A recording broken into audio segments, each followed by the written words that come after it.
नमस्ते।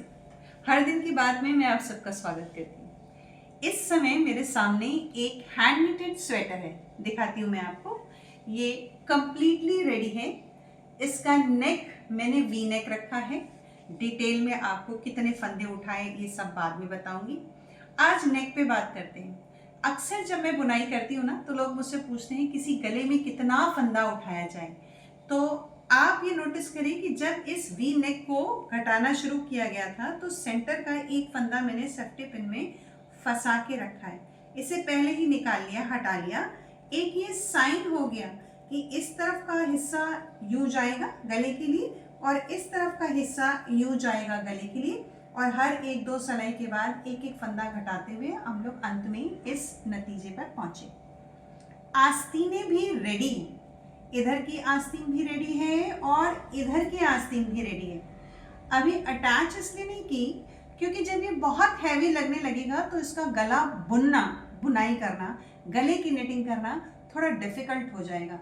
इतने में अभी लाइट वेटेड है, तो मैं आपको इस प्रॉब्लम का सलूशन आज बताऊंगी, सिखाऊंगी कि इस नेक का, वी नेक का फंदा किस तरीके से उठाते हैं ताकि एक प्रॉपर सेट रेडीमेड स्वेटर की तरह बिल्कुल आपका नेक आ जाए। तो अब मैं आपको ये सिखाऊंगी। अब ये देखिए, ये हमारा नेक रेडी है। आस्तीनें ये यहाँ से मैंने घटा के रखी हुई हैं। अब यहाँ भी फंदा उठाना है, यहाँ भी फंदा उठाना है और यहाँ भी फंदा उठाना है। एक चीज़ शेयर आपसे ये करना चाहती हूँ कि मैंने इसका जो वी नेक घटाया है ना, उस वी नेक में इसके पीछे वाले पल्ले में भी 2 सलाई तक 2 फंदे इधर घटाए हैं और 2 फंदे इधर घटाए। देखिए दिख रहा है। कैसे पहचानते हैं कि ये पीछे का हिस्सा है? जहाँ 2 हिस्से जोड़े गए हैं वहाँ ये एक नॉट लगी है, और यहाँ से जो 2 हिस्से जोड़े गए हैं वहाँ एक नॉट ये लगी है। ये तो नहीं, यहाँ ऊन जोड़ी गई है, एक नॉट ये लगी। अब अगर हम इसको ऐसे रखते हैं तो आप देखिए कि आगे की तरफ जो वी नेक आ रहा है वो, और पीछे की तरफ एक हल्का सा कर्व आ रहा है।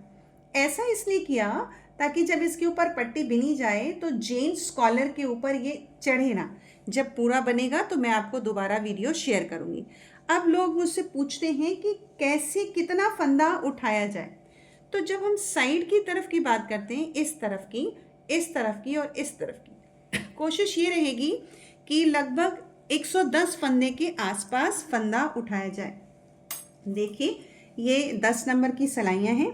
एक्सीडेंटल केसेस यानी फंदा के गिरने और बार बार उठा के टाइम वेस्ट से बचने के लिए मैंने एक साइड पे इसके रबर बैंड लगा लिया है। एक फ्री रखा है, जब ये खाली हो जाएगी बुनते समय तो दूसरी पे चढ़ाती जाऊंगी। जो बॉल बचा है, सेम कलर का ऊन बहुत खूबसूरत है, मल्टी कलर ऊन है। जेंट्स कलर के लिए सेलेक्ट किया था मैंने इसको, जेंट्स स्वेटर के लिए, और मैं आपको दिखा रही हूँ।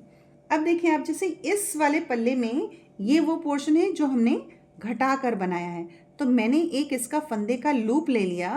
आगे से यहाँ पे ये जहाँ से घटा हुआ था वहाँ से सलाई अंदर डाली और यहाँ से मैंने इस फंदे को फंसाते हुए थोड़ा सा धागा छोड़ दिया है ताकि अगर हमें कहीं बांधने की ज़रूरत पड़े तो हम लोग बांध पाएँ। ये ऊपर की तरफ हमने बाहर की तरफ खींच लिया। ये हमारा फंदा एक रेडी हो गया। अब यहाँ हम कितने उठाएंगे? बराबर तो उठ नहीं सकते। इधर इधर यानी इस साइड और इस साइड बराबर फंदा उठ सकता है, लेकिन यहाँ उठाने का तरीका ये है कि चेन के ऊपर उठाते हुए चले जाएं। यहाँ फंदा उतार दिया गया, यहाँ फंदे को हमने बंद किया है तो यहाँ चेन दिख रही है। यहाँ फंदे को एक एक करके घटाया है तो चेन जो है वो वर्टिकल दिख रही है। एक चेन एक सलाई का प्रतीक है, यानी वहाँ पर एक सलाई जो है वो बुनी गई है। अब मैं इसको एक चेन में एक फंदा उठाती हूँ। देखिए ऐसे, बहुत सिंपल है। ऐसे उठा लिया। पूरी चेन को अंदर की तरफ रखने से चेन बाहर दिखाई नहीं पड़ेगी। और फिर दूसरा उठा लिया, ऐसे, यूँ, ये, और ऐसे करके हम उठाते चले जाएंगे अंत तक। ये देखिए दूसरा फंदा हमने निकाला और ये आ रहा है ऐसे। उसके बाद फिर ये उठा लिया, ऐसे, यूँ उठ गया, देखिए यूँ। अगले वाले चेन में फिर, और बहुत इजी है। अगर आप चेन से उठा रहे हैं तो चेन में ऐसे डाला और यूँ करके हमने फंदा उठा लिया। ये ऐसे करके हम अंत तक उठाते चले जाएंगे। इस लाइन में, इस वाली पर्टिकुलर लाइन में अंत तक हम ऐसे फंदे उठाते चले जाएंगे। एक चेन पे एक फंदा उठाने की कोशिश कर रही हूँ। देख रहे हैं आप कैसे पहचानते सही उठ रहा है? दोनों दो फंदों के बीच का जो डिस्टेंस है वो भी बिल्कुल बराबर है। मैं रिपीट कर रही हूँ कि मैंने इस स्वेटर को बुनने के लिए 8 नंबर की सिलाई, इस स्वेटर के नीचे के बॉर्डर को, इस बॉर्डर को बुनने के लिए 10 नंबर की सिलाई, और आस्तीनों के बॉर्डर को बुनने के लिए 10 नंबर की सिलाई, और इसीलिए इस गले के फंदे को उठाने के लिए 10 नंबर की सिलाई का इस्तेमाल किया जा रहा है। थिकनेस जो होती है, ऊन की जो मोटाई होती है ना, ये ऊन की मोटाई उस बेसिस पे डिसाइड करते हैं।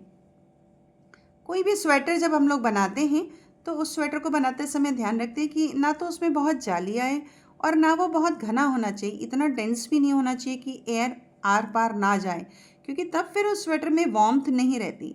फंदा देखें आप ध्यान से, मैं उठा रही हूँ, देखिए ना तो लूज़ है बहुत ज़्यादा, है ना, और ना बहुत टाइट है। बहुत टाइट होगा तो ये पट्टी ऐंठी हुई आएगी।